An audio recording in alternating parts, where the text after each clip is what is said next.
Bonjour mes chers amis, les assidus de la chaîne de télévision vidéo La Voix de la Vérité. Nous sommes le 3 décembre 2011 et donc comme je vous ai dit que j'avais déposé ma candidature à la présidence de la République à l'Assemblée constituante au Majlis Tassisi et au Bardo, j'ai profité pour voir qu'il y avait des manifestations assez conséquentes en face de l'Assemblée du Parlement, ce qui me fait dire que la situation en Tunisie devient de plus en plus grave, que nous sommes dans une période presque pré-insurrectionnelle, avec tous les indices économiques qui chutent, et un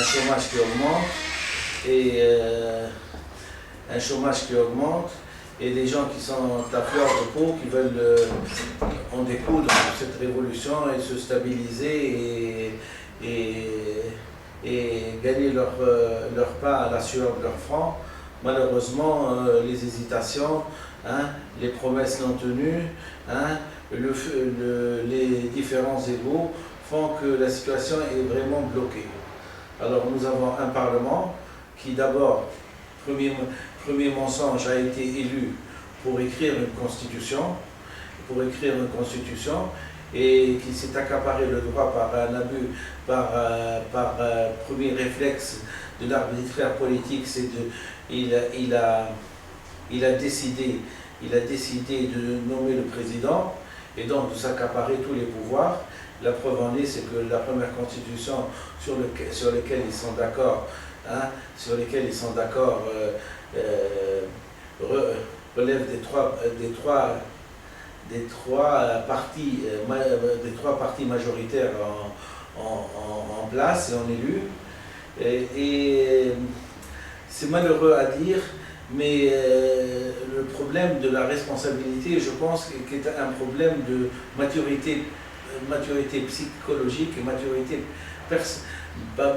des individus. Il faut bien aller comprendre le sens des mots. C'est que la révolution est arrivée pour un problème très simple. Quels que soient les arguments qu'on puisse dire, quel que soit le fait de s'accaparer l'immolation par le feu de Mohamed Bouazizi, et de dire que la révolution s'est déclenchée de ce fait, qui est assez dramatique. La révolution, en fait, quand elle a été préparée, et je vous ai dit par les différentes vidéos que j'ai mises sur YouTube que c'était un problème de langage et que j'avais mis sur pied qu'il y avait l'existence de l'acquis phylogénique chez l'être humain, qu'il fallait le respecter, et que j'ai transmis les différents documents attestant la véracité de ce que j'ai dit par des sommités internationales, qui ont confirmé mon analyse scientifique sur la situation de l'être humain en Tunisie et dans les pays arabo-musulmans. Et il y a des gens qui ont essayé de récupérer ces faits.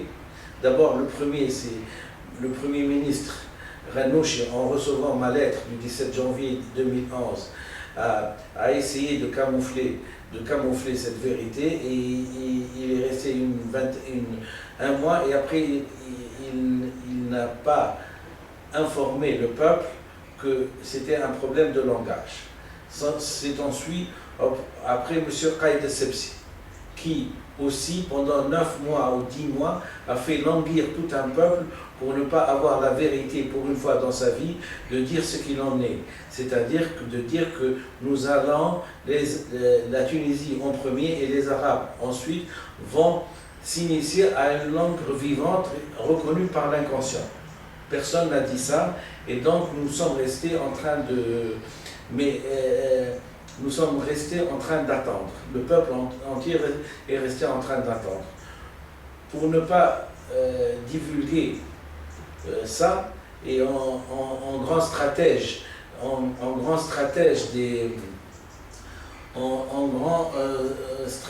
médias et de ce que j'ai appelé avant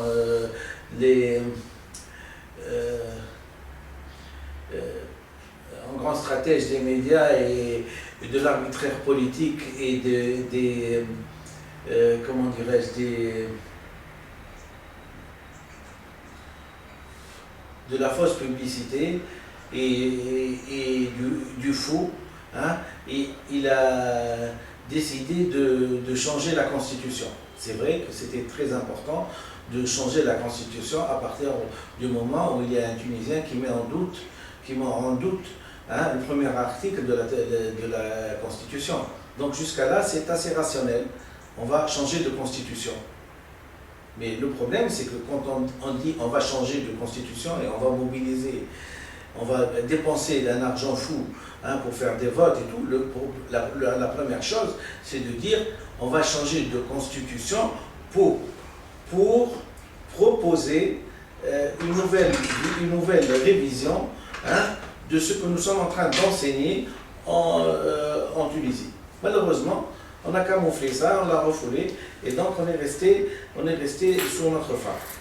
Ça n'a pas empêché qu'on a commencé à crier victoire, victoire, vive la démocratie, on est arrivé, les arrivistes sont arrivés, les différents partis se sont mis en ordre de bataille, et on a fait une élection, sans dire la finalité exacte que le premier article de la Constitution était mis en doute, puisque à partir du moment où vous mettez en doute la progression de la langue arabe, il va sans dire que c'est la Constitution, la grande Constitution qui a duré 54 ans, qui est mise en doute, ça y est, qui est terminée. Non, on ne dit pas ça, on camoufle, on refoule. C'est un problème de fuite de responsabilité.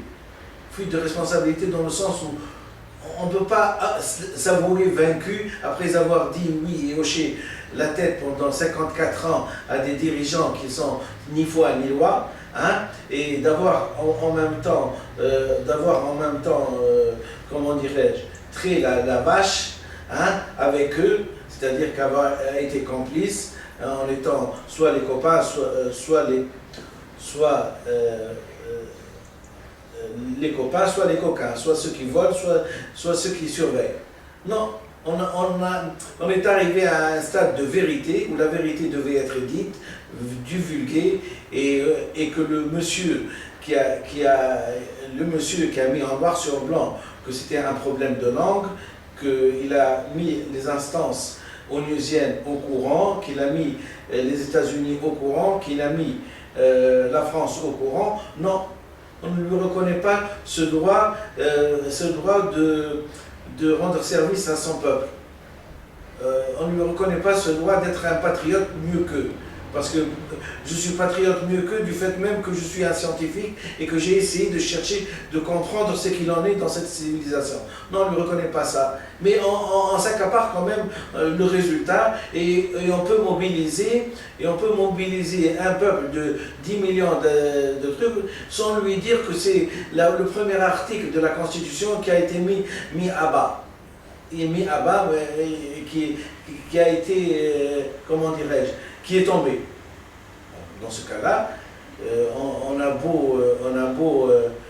beau crier fort qu'on est arrivé à la démocratie, que l'Assemblée constituante est une assemblée qui est d'abord, il faut toujours être rationnel. Quels sont les pourcentages pour savoir si elle est représentative de la population ou non. Malheureusement, elle n'est pas représentative de la population, puisque 54% ou 55% n'ont pas voté. Donc, il n'y a que 40%. La Constitution ne représente que 40% de la population. 40% de la population. Donc, elle n'est pas représentative du peuple.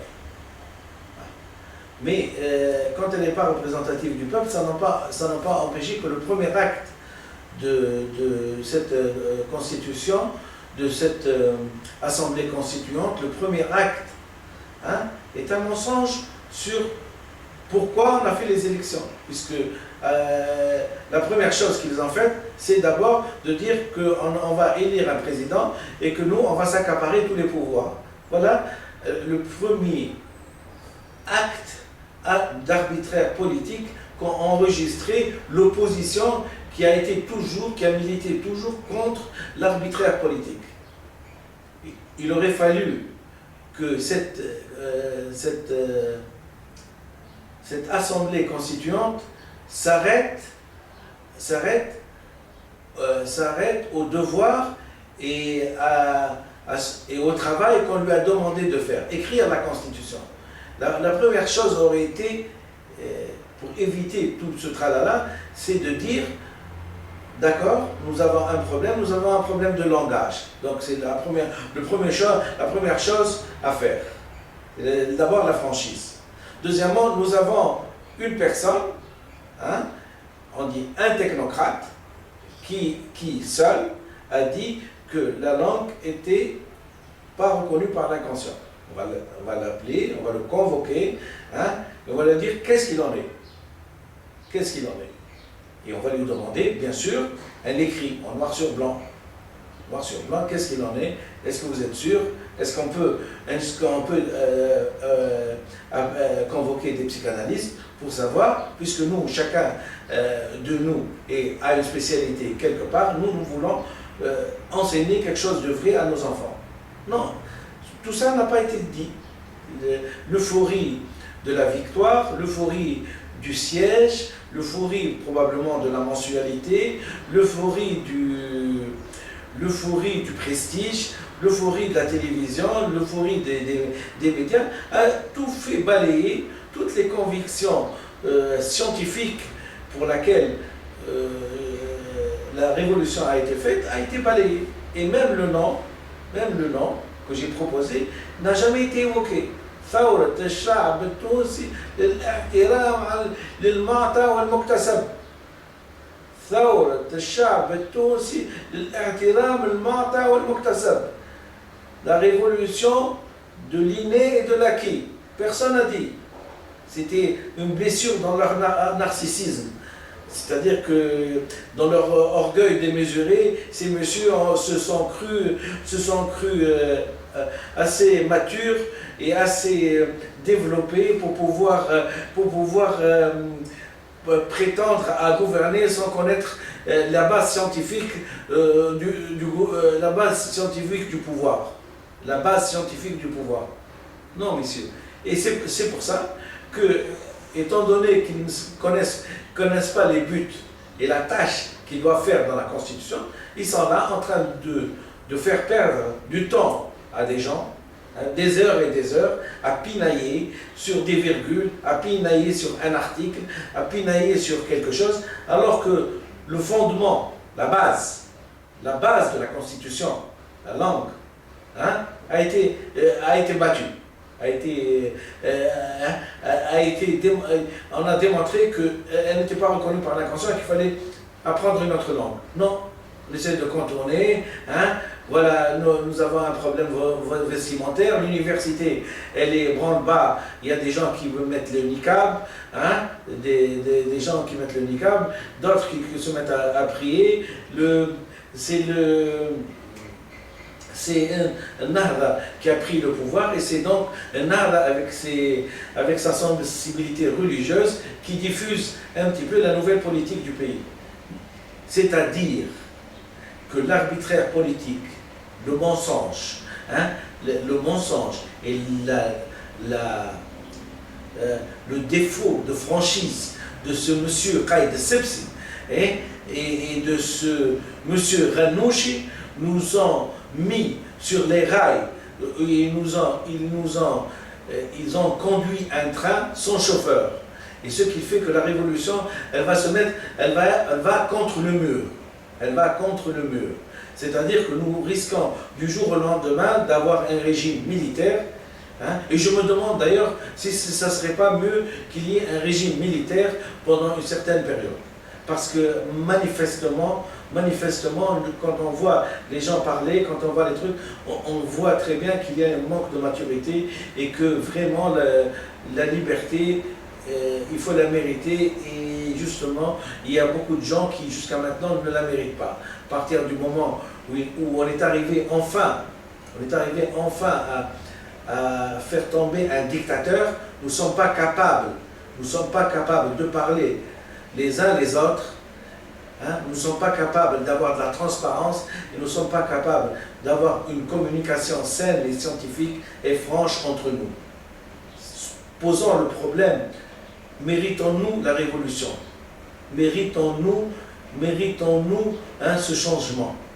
Si les gens vont finir par croire que nous sommes faits pour être des esclaves et c'est une destinée pour nous de rester esclaves et d'avoir un maître comme Ben Ali ou comme Bourguiba. Voilà comment le manque de maturité de personnes qui se croient investies de tous les pouvoirs, qui peuvent mentir, qui peuvent refouler quelque chose, qui peuvent ne pas la vulgariser pour de la cupidité et parce qu'ils ont peur. Ils ont peur que la justice ait un droit dans ce qu'ils ont fait pendant 54 ans. Voilà à peu près pourquoi je suis un petit peu refoulé, hein, scotomisé, c'est-à-dire vu et non vu. Et voilà pourquoi jusqu'à maintenant on ne m'a pas répondu.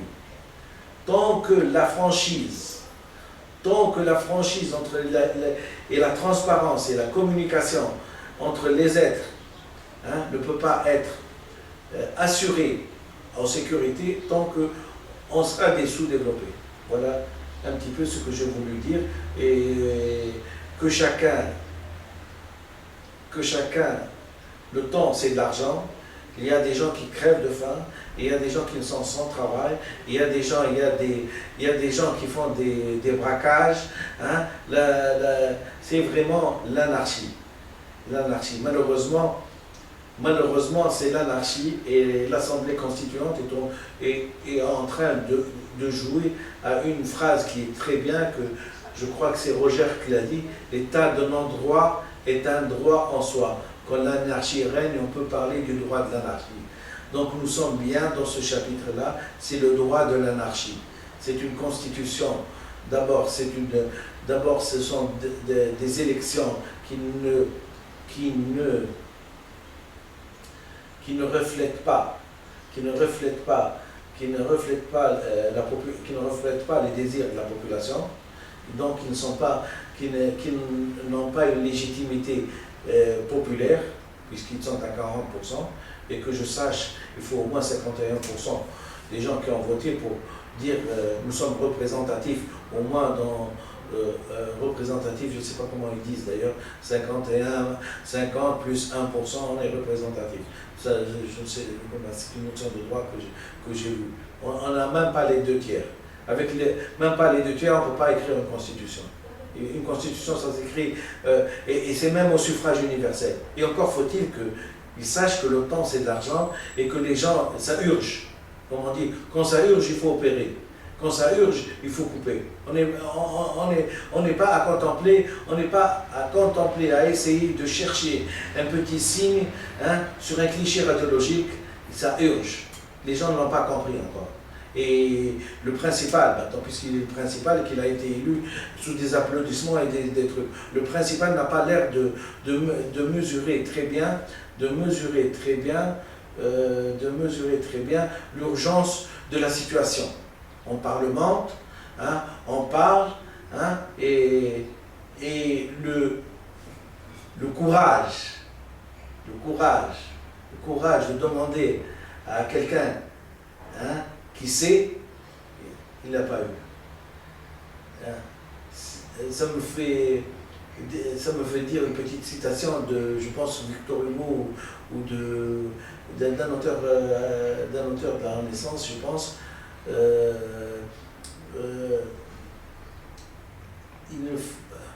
ce n'est pas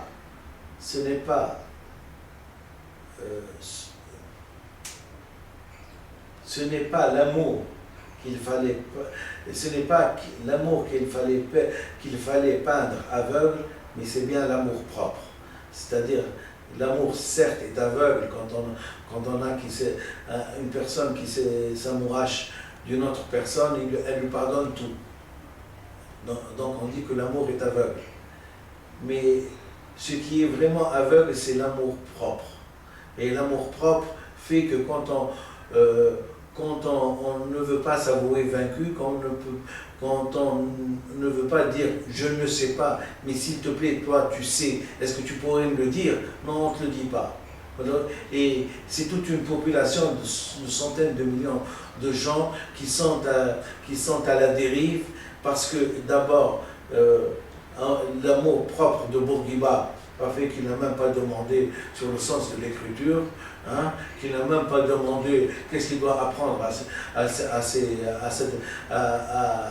ses compatriotes, et s'est suivi le délinquant suprême Zaba qui était, il était plutôt axé sur